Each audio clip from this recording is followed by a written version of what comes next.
আপনার যে উত্থাপিত গণভোটের সাথে রাষ্ট্রপতি নির্বাচনের কোনো সম্পর্ক নাই। গণভোট পুরোপুরি মাইনেও করা যাবে, না মাইনেও করা যাবে, কিন্তু আমরা মানব। সেই গণভোটটা আমরা প্রতিফলিত করব পর্যায়ক্রমে, পালাক্রমে সংসদের মধ্যে।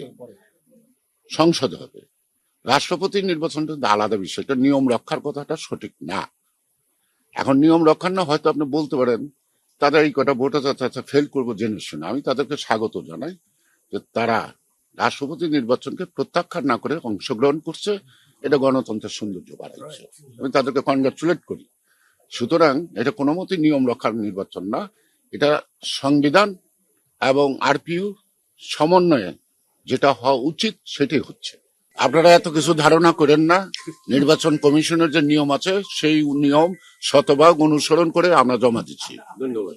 সুতরাং আমাদের আর কোনো সিদ্ধান্তের আপনাদের এই মুহূর্তে বলার নাই। নির্বাচনের যে নিয়ম আছে সেই নিয়ম মতোই আমরা দিচ্ছি। তারা কি বলছে তাদের উত্তর নিয়ে তারা থাকুক, তাদের কথার সমালোচনা করতে চাই না। যে কথাটি একটু আগে বললো, আজকে কোনো মিটিং ছিল না, যেহেতু তিনি প্রধানমন্ত্রী, তিনি চেয়ারম্যান, ওনাকে আমরা দায়িত্ব দিয়েছিলাম, উনি আমাদেরকে ডেকে শুনে দিচ্ছে, আমরা চলে আসছি। সেখানে কোনো মিটিং এর ব্যাপার না।